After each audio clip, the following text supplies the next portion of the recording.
You're listening to the Intuitive Souls podcast. I am your host, Erica Russo, and this podcast is designed to educate, inspire, and enlighten. Let's wake up together.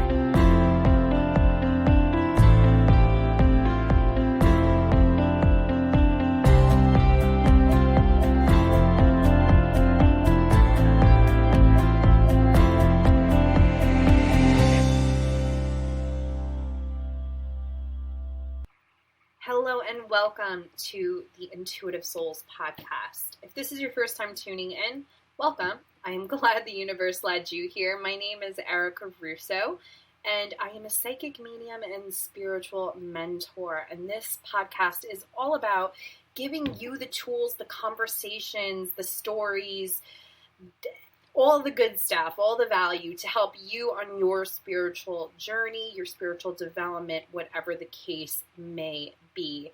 And in today's episode, I asked one of my first guests actually to come back on so we can just talk the talk and all that good stuff. Her name is Dianna Arguello, and she is from Australia. You will know that very soon because I have to talk about how amazing her accent is even before we have our conversation. And she is the owner of Daydream Discovery, and she is a super empath. And we just had this amazing conversation. I mean, our conversation went everywhere from, things that you can do to incorporate spirituality into your everyday life to Lemuria to crystals. I mean, I think we touched on everything. We also touched on our epic girl crush on Rebecca Cambell. So it's a really great conversation. She always brings so much value. I always love having her on. And I hope you guys enjoy the show. Let's get to it. You guys, I have the pleasure to have Dianna Itza back on the podcast. She was one of my first guests, and we kind of talked about being really super sensitive, and she just brought a ton of value, and I'm so excited to have her back on. Dianna, welcome back to the podcast. Thank you. Happy to be back. Yeah, definitely. If you guys don't hear, she's actually from down under. So she has a really epic accent. I absolutely love it. So guys, today I really wanted to bring Dianna back on because I want to talk about spirituality and bringing it into your life, because you have a job, right, Dianna, outside of being an intuitive empath? Yes, I have a day job. I work in retail at the moment. The goal is to leave my day job by end of next year, hopefully with my business growing. But yes, I do have a day job. Yeah. So it's, being a very spiritual person and having to go into the muggle world. Like so many people, I feel like so many people don't realize it's not like living in a monastery. You know what I mean? Being spiritual, right? Like people, when people find out I'm a super spiritual person, they expect me to be sitting and looking at a wall for 6 hours meditating. And that's just not the case, So what are things that you do, in your everyday life that incorporates spirit into it? Well, for me, the number one thing that I always, preach is connect to nature. I feel like that's the biggest spiritual act you could possibly do in your everyday life. Even if it's something as simple as walking outside with no shoes on and just connecting to the earth and the grass and just taking a moment to just basically appreciate, life and Mother Earth for what she is. And I mean, as hippie as that sounds, I really do find that the most effective tool to have, especially when you're first starting out, and especially if you're still kind of unsure as to what spirituality means to you. But for me, in my everyday life, I always take the time to at least spend maybe 10 to 15 minutes outside before I go to work, especially before I go to work, actually, just because I find connecting to Earth gives you such a recharge, such an energy boost. And yeah, I find that amazing. So I'm sure, as you're aware, empaths they're so susceptible to just complete fatigue and being completely drained if they don't take care of themselves and if they don't protect themselves. And Right. I find that before and after any kind of intense, I guess, energetic, how would I say it? Overload. Exactly. Thank you. Overload. Nature just really helps you clear that right up. Yeah. So nature. Oh my God, 100%. Like this whole summer I had my kids home, and like when my husband would get home, I was fried, like energetically fried. And all I had to do was like, I would leave the house by myself, and I wouldn't even like have music on. I would go to my favorite nature preserve, and I would take off my shoes, and I would just walk barefoot for like 20 minutes, 30 minutes. And that's it. And just sit in nature. And just that small little break, the impact that it has is just absolutely amazing. It really, like, truly. So do you, like, when you're in nature, is it like hikes, or is it just like sitting, just completely being still in nature? It completely depends on the mood that I'm in. And this is probably the most, I wouldn't say most important, but pretty close up there to my guide in terms of what I say to people when they're first starting out. Just do what you feel, because if you do what you feel at that time, that's you connecting to your intuition as well. So you're not only connecting to nature and recharging, but you're also learning how to use your intuition. Because I truly believe that if you're drawn to a particular tree or flower or a particular spot, you're drawn to that for a reason. And the more that you tap into that, the more you'll find it's easier to connect to your spirit guides and stuff like that at a later date if you decide you want to go down that path with your spiritual practices. But, some days it'll be a hike where, I just want to exercise and I just want to get that over and done with. Other times I want to take my time. I want to just sit and just walk, just breathe in the air and just kind of like daydream and just basically like stare up at the clouds, or, pay attention to a particular bird that's attracting my attention with its singing and stuff like that. Honestly, whatever you feel, I really think you should just go with that. Yeah, that's so true. And I think that, like, when you're first starting out and you're opening up to spirit, you just want guidance because you don't trust your intuition yet. It took years. Like, it took years for me to, like, even understand that intuition is just, it's there. It's never not there. It's just, we need to learn how to listen to it. And I think that's just like the biggest thing when you're trying to become more spiritual or more connected to source or your soul or your higher, whatever you want to call it. You just need to trust the nudge. Like, that's what I say. You know what I mean? Yes. Because sometimes it's not like a huge download. Like, your intuition comes in so many different ways, like sometimes it's just like a chill or goosebumps. And then other times it's just like a clear knowing. And I just remember, like, being so conservative and needing to know the answers to everything that I just never trusted it, I just never trusted it. And you saying, like, just go with what you feel. That's exactly what intuition is. It's the feeling behind it. It's not, it's not anything bigger than that. And that's what I think people misjudge. They think that intuition is something different than what it is. Yeah, well said.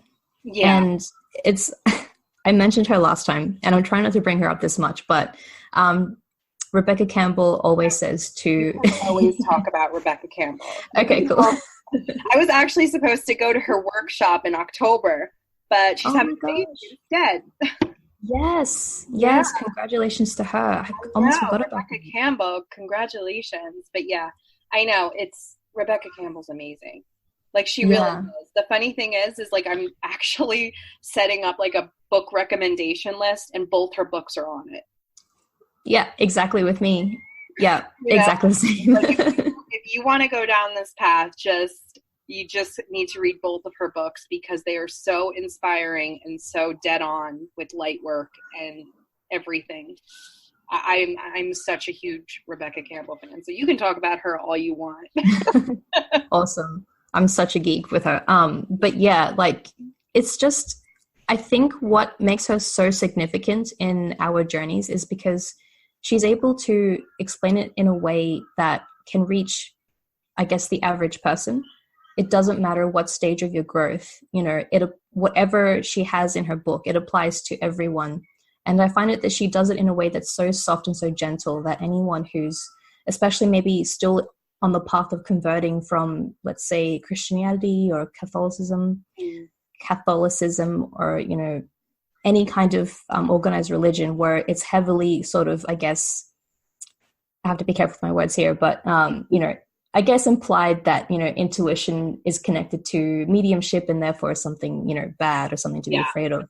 Yeah. So she does it in a way that kind of makes it sort of more clear that it's got nothing to do with any, Right. work with spirits or anything like that. It's just connection with yourself.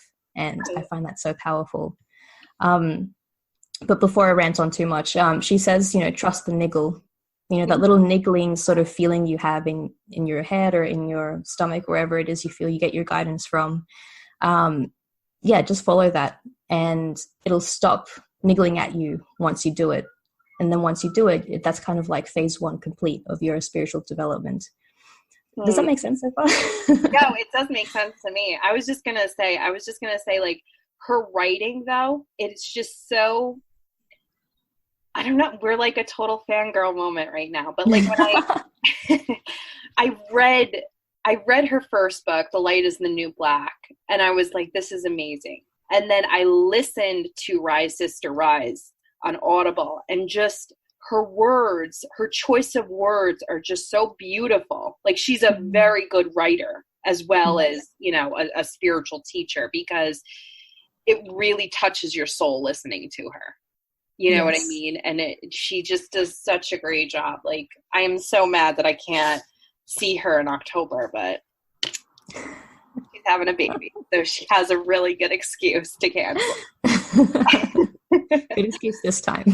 Yeah, really good excuse. But, as far as like incorporating spirituality just with nature, absolutely. But is there anything else that like you do every day that brings you closer to your soul? Yes. And this is where I start raving about the concept of the morning routine.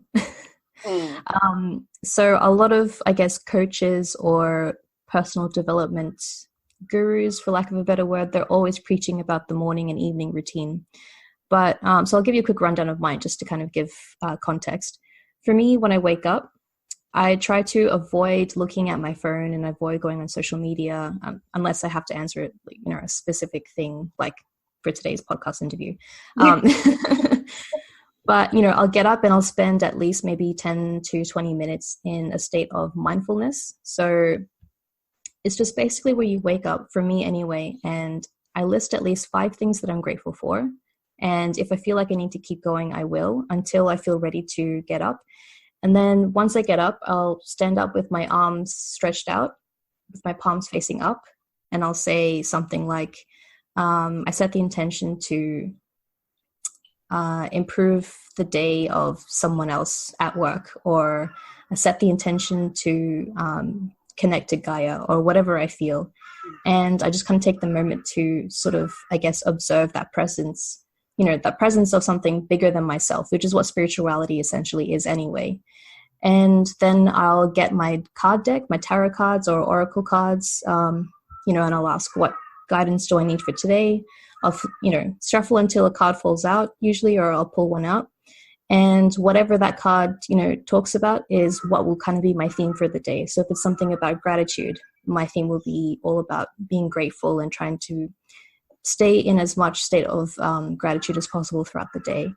Or, if I feel like I need to meditate more, I'll put on a guided meditation. I'll listen to some sound healing music, or even just sit and just play with my crystal ball while I'm sitting outside on my balcony and just kind of observing the birds. And I have a thing about birds these days. I don't know why, but I just love just sitting in there in the morning with my coffee and just kind of staring out and just watching them do their thing. And yeah, if that makes sense. Yeah, I have a thing for cardinals. They're like my favorite, and they're always around me. I just love cardinals. But yeah, that's your routine basically sounds like mine. Like I wake up before my children, and I do 15 minutes of meditation, and then I will journal. And it's usually I started off with like a gratitude rampage, I call it. Like for like 1 minute, I just write everything that I'm grateful for. And then I do my tarot card of the day with an oracle card. And journaling has been really big for me lately. Like I wasn't so much into it at all. Like everyone was like so shocked that I didn't journal. And then when I started journaling, I see the power in it. Yes. You know? Yeah. And I think that's like a really big thing, because if you're wanting to bring spirituality into your own everyday life, grab a journal, write what you want to write about. It doesn't have to be gratitude if you don't want it to be, but I can tell you that gratitude is a powerful, powerful tool. Yes. But journaling is big. It's really big. And you don't even need to set the intentions of wanting to do automatic writing or something. Just write what's in your heart, you know, because sometimes healing, like for me, if you just ask yourself, what do I want to write about? What needs to come out of me right now? A lot of healing comes through that, you know, a lot of healing that you don't even realize you need to heal. Yes, that is so powerful. And I couldn't have said it any better myself. Same thing as you. Like I only just recently really took journaling seriously. And when I say seriously, I mean in the sense that I actually took the time to buy myself like a nice notebook. And when I feel the urge, I don't ignore it or get lazy and, you know, go on Netflix instead. I really do take the time to sit down and just write, because it just brings you such clarity, especially if you're, you know, prone to overthinking, which I feel like most empaths are. Just because you're kind of filtering out what you're picking up is, you know, in fact, something you're feeling or what someone else is feeling, and taking the time to just write everything down, you just kind of can observe what's happening in your life at a more kind of, I guess, third person sort of perspective. And yeah, the only word I can really associate with that is just clarity. It helps so much. Yeah, absolutely. Absolutely. That's like spot on right there, because it's like when I'm feeling a certain way, when I'm feeling anxious or when I'm feeling not as high vibrational as I usually do, the first thing I do now is go to my journal and I just say, okay, why am I feeling like this? What is it within me that's making me feel uncomfortable? And a lot of the times things come up where it's like, this isn't my energy. I'm not mad about anything. You know, this is something that I picked up, and then all you got to do is a sea salt bath and some sage and you're good to go. Yeah, exactly. But I do think, like, especially with empaths, and you don't even have to journal about it. Like, I think that like a lot of the times I see so many empaths like struggle with picking up energy. Do you ever see that? Like, especially people that are not aware of their sensitivity. Like that's... Yeah, I'm not sure. I kind of have a feeling I might have been that person when I was a bit younger. I think we all were. Yeah. I know I was. And I think that with being sensitive, you know, and I always say, like, just, you can Google empath. It's becoming so much more popular now. Like, so if you think that you're a highly sensitive person, check the characteristics, because if you're, you know, checking off everything that you're finding, you're highly sensitive. And, you know, a lot of the times, like, especially for me, I would just be driving and I would just get anxious, like super anxious. And it's like, I'm not even near anyone. That's the crazy part. Like, I'm not even near anyone. And then it wasn't until, like, you have to kind of, you know, when you feel that way, you need to take a step back and be like, why am I feeling this way? We have to remember that anxiety, when we're feeling anxiety, if you aren't afraid of something, if you aren't worrying about anything, because anxiety comes from fear. So usually it's the fear of the unknown. So if you are not worried about a particular thing in your future or anything like that, chances are you picked it up from somebody else. Yeah. You know? That's such a good reminder. Yeah, it's so important too, because like I have an empathic friend, and she will she texted me one day, and she was like, I'm just feeling off. I feel freaking anxious and stuff like that. And I'm like, well, take a step back. Is this yours? Is this your energy, or did you pick it up? Because you can protect yourself all you want. Some energy is so freaking potent that it's going to seep in regardless of how protected you are energetically, you know? Yes. So just note to self, when you're feeling that way, just ask, like, where is this coming from? Yes. And if I might add a quick story to that, it's just so funny you say that, because I know somebody who, trying to be as vague about this person as possible, but I know somebody who's definitely an empath, and I think it's a male, and I think he's still figuring out that he is one. I mean, I've told him several times, but of course, he kind of needs to, it's the type of person where he needs to sort of confirm it for himself until he's ready to accept that title.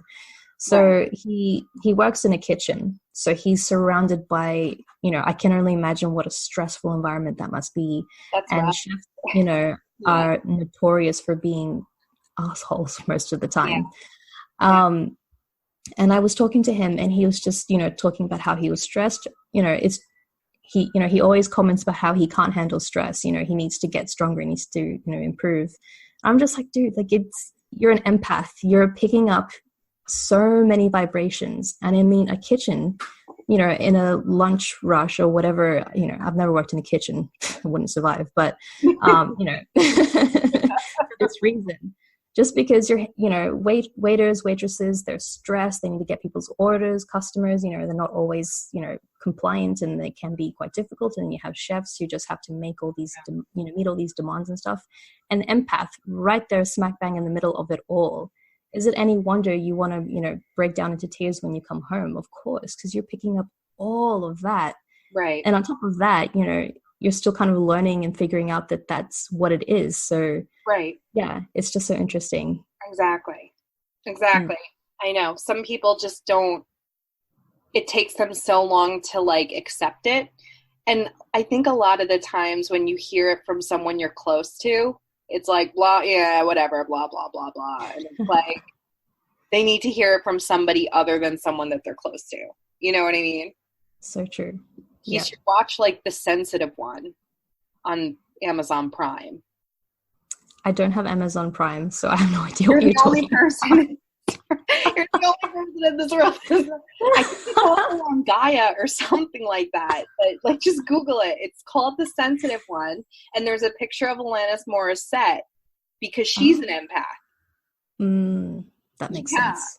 And doesn't it make sense with all her amazing lyrics? But that's you need to hear it from someone else. And this is I guess the director or whoever it is that's basically made this documentary. She has a book out called The Highly Sensitive Person. This is an old book, a super old book, but she did this documentary, and she is talking to Alanis Morissette, and Alanis Morissette is just there were times where the energetic overload after a show, she would go and lock herself into her closet. Wow. And she wrote one of her most famous songs in a closet. Wow. Right? Yeah. That's powerful. Yeah. So maybe when you're hanging, you could just put on The Sensitive One. And just be like, I told you, and so did Alanis. But yeah, I mean, it's so funny how all of our conversations always end up with talking about being empathic. Right? I know. Oh my God. But it needs to be discussed, I think. It does need to be discussed. It really does, because there's still so many people out there that don't know that they're empathic. Yes. Or they struggle with the title of it. I remember someone saying, again, I'll be vague, but they were saying they felt uncomfortable with the word empath, or anyone who says they identify as an empath, because they say that that's someone who's being narcissistic. And I'm just wondering, how can you be narcissistic? I mean, Right. just I don't find it fun at all to be able to feel what other people are feeling, and Right. I certainly don't brag about it No, in my everyday life. So no, it's yeah. not. I also think that like the whole term empath, I think that it's like a trend now. Oh, You know yes. what I mean? Like, I see. especially in the United States, like people, millennials and stuff, they classify themselves as empaths. When Mm. I think half of the people that are saying that they're empaths are not empaths. Like, Okay. Yeah. you're an empath. Some people just want the title of it, I think. And that's fine, because I think that to an extent, we're all sensitive beings. Mm-hmm. You know what I mean? Even if you're not like a super empath, you're still an empath. We all hold empathy for one another to an Yeah. extent. It's the Mm-hmm. people who, suffer from energetic overload are the ones that are extremely sensitive and need to learn how to protect and clear and know their energy, you know? Mm. So, So, yeah, I think a lot of people deter from the whole term empath, and it's like, you either are one or you're not, or you want to be labeled one or you're not. It doesn't matter. I'm more for like, if you went through what I went through growing up, you know what I mean? Like with the yeah. energetic overload and just really having to disconnect Yeah. often, Mm. then educate yourself, you know? Yeah. I do agree that like some people don't want to put a label on it, but sometimes it's good to, Yeah. you know? Yep. I That's agree. Yeah, that's surprising. Like I would never the funny thing is like, okay, so you label yourself empathic. Usually like empaths are like moth to flames with narcissists. You know what I mean? Yes. Oh my So gosh. I would Yes. never ever consider an empath a narcissist. Yeah, I found that interesting when Yeah, that was said, but yeah, that's just very like I don't think so at all. Like if you um at all. Like unless you have this sensitivity, do you want to be a sponge to others' energy? I mean, it's not that fun. You know? no, oh my God. Yeah, No. it's not. Like, but I get it though. I guess I get it. So what else can we like say about incorporating spirit into your life? I feel like there's so many things that I do that I don't even know I do. Mm. Mm. You know what I mean? Yes. Yeah. Um, I really want to say reading. Reading and learning is probably another really powerful tool next to nature that you could incorporate into your everyday life. Um, oh my God, especially with the amount of spiritual teachers and things like that that are, popping up now, and now that spirituality is something that is becoming quite the norm, which I'm very grateful for. There are Yeah. so many resources out there, so many different perspectives that you can, just kind of take in for yourself. Right. Not just Rebecca Black, but Rebecca Black. Kathy Byrne. Rebecca Black. Yeah. I was going to say Rebecca Campbell, Gabrielle Rebecca Bernstein. Campbell. Yes, thank you. I have a couple others too.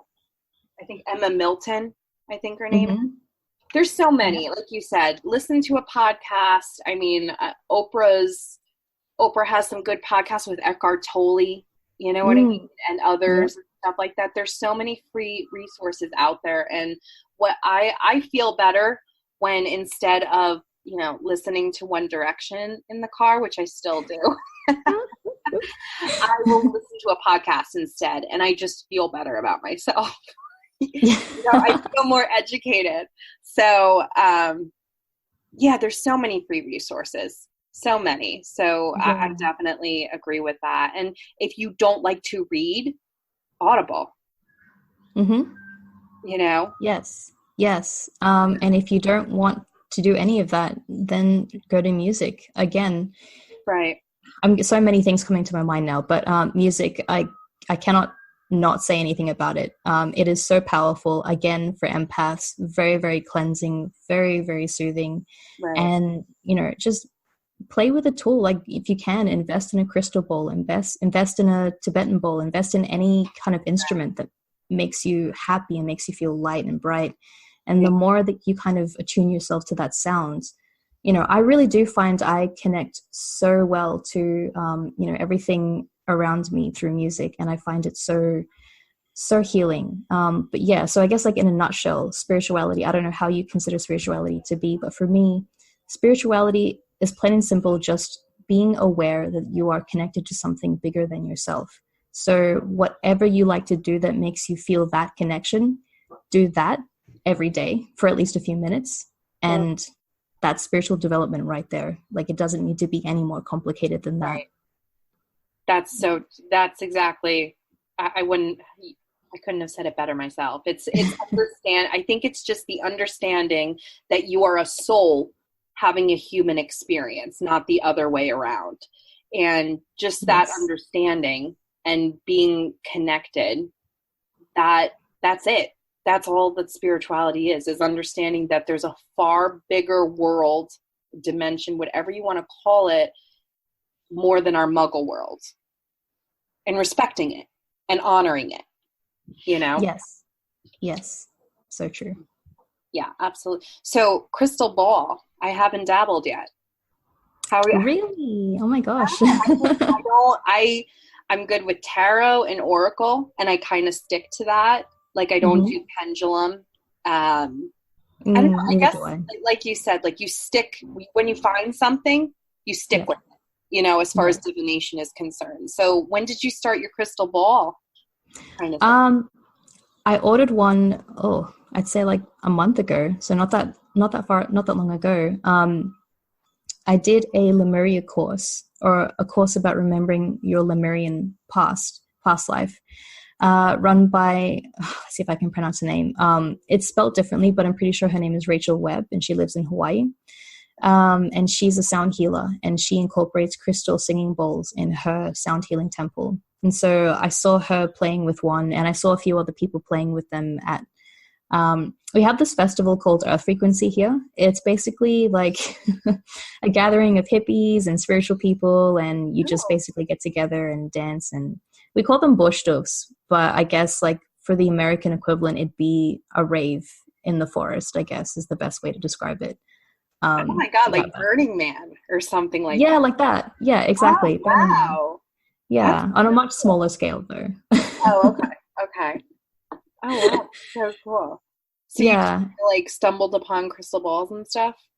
Yeah, I've kind of always been aware of them, but I guess, I don't know, I guess I just never kind of thought about playing with one myself until I saw my teacher, Rachel, playing with it, and I was just like, oh, well, you know, I may as well just get one. It is so powerful. Oh my gosh. Really? Yeah, I can't even describe the sound. It's such a deep, for me, when I hear it, it connects me to space very, very much. It definitely brings out my inner starseed, which we'll go into like on another podcast maybe. But you know, it's a vibrational tool. A lot of people like to use them for kind of like resetting your chakras or clearing your chakras and things like that. So the one that I bought, and you can buy them in different tones. So the one that I bought is an F tone, which is the tone of the heart chakra. It's the tone of the heart chakra from my memory. And so you play with it, and it really just like targets like your heart, and you just feel the vibration in your body. And it's just, the only way I can describe it is just it's so clearing. Like you feel so fresh after you've played with it. And I've incorporated that into my evening routine when I come back from work, just because it completely like not shocks, but it like forces all the, you know, gunk that I would have collected from other people just out of my body. So I'll send you a picture of it. Remind me. Send me a picture. I've seen crystal bowls before. At my like favorite new age store, and I've been wanting to go to a sound healing where they use it, and now I need to, because that's amazing.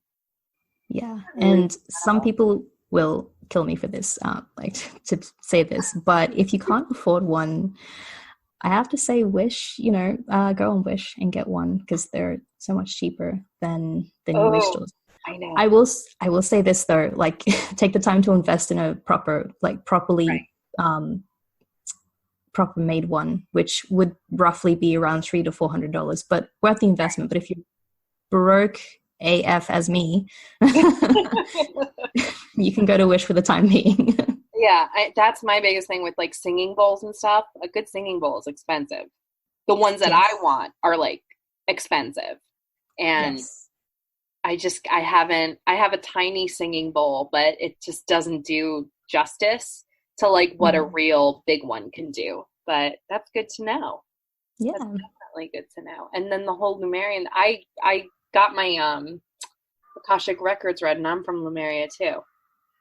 That makes a lot of sense. You'd find that a lot of people who are empathic, especially, I mean, I don't know if you believe that there are levels of empathy, but the ones who are super, super sensitive, I find at least like 50% would have like a Lemurian past life. Really? I got Lemurian quartz. Do you have Lemurian quartz? I have 3 and I'm going to buy more. Like, no joke, it's on some other stuff. Like I could not, as soon as it came in the mail, and I don't even have that big of a piece. It's like, it was $8 and I got it home, and even before I cleared it, just holding it, I was like, this is powerful stuff. Right? Yeah. And then every time I meditate with it, it is like on a whole other level. Yeah. For me, I only ever hold and connect with my Lemurian crystals unless I either want to go somewhere or if I want to get like just this huge like download. Thank you. I was trying to think of a different word to say, but yeah. Because I feel like a quick side note, I guess, for people listening, if they're not like aware. For me, I identify download and intuition as slightly different. A download is something specific, like specific information that you're kind of like an encoding kind of from the divine. Whereas with intuition, it's more like your higher self is talking to you, I guess, on a more personal basis.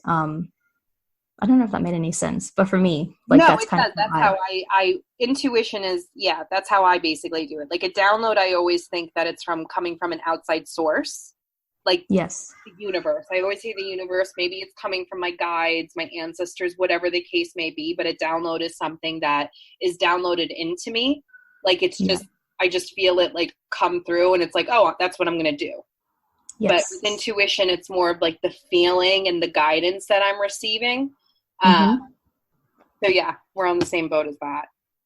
Awesome. Cool. Yeah. Like Lemurian quartz. Oh my God.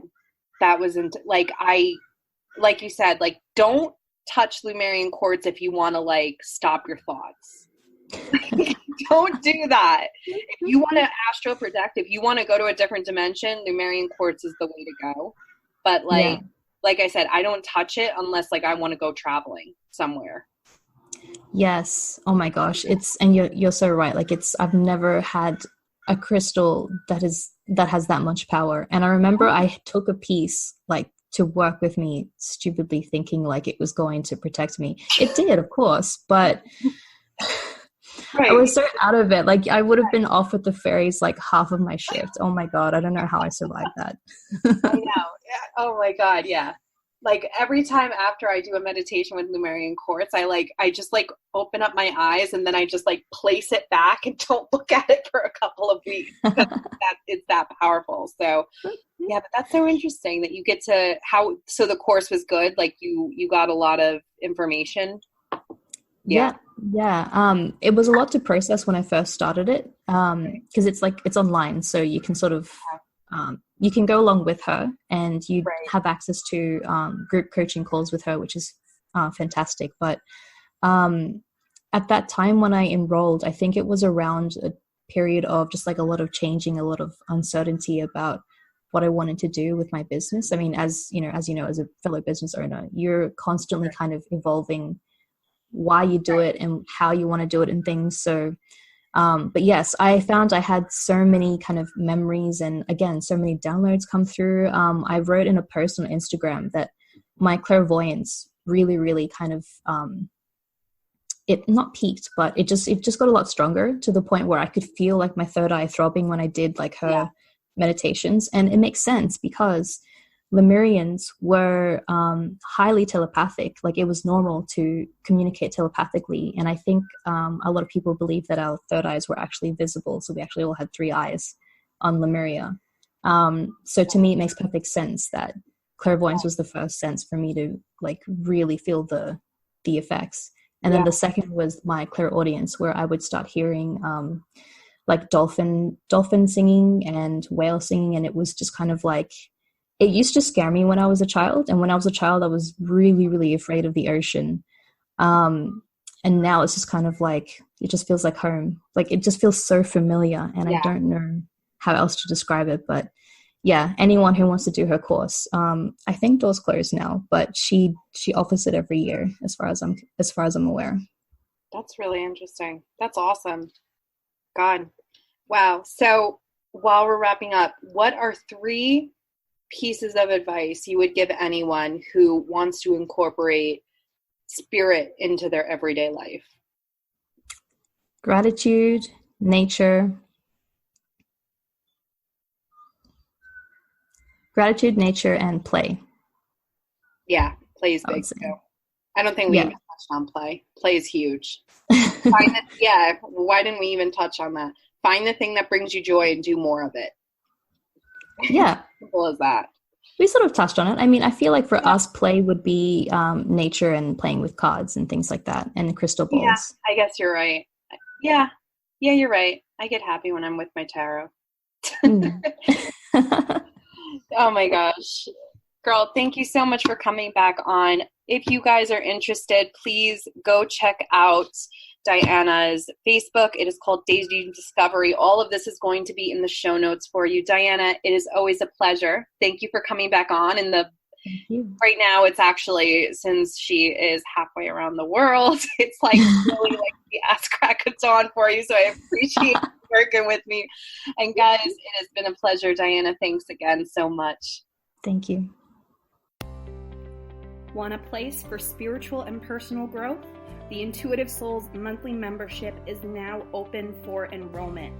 With monthly trainings, virtual spiritual development circles, coaching calls, and access to the private Facebook group, this monthly membership gives you everything you need to help you grow your intuition and step into a higher level version of yourself. Now is the time to take your quirks and turn them into your superpowers. This monthly membership gives you a safe place where you can practice your intuitive and mediumship skills with like-minded, soul-driven sisters. Enrollment is only open for a limited time, so be sure to head on over to ericarusso.co to sign up today. I can't wait to see you there.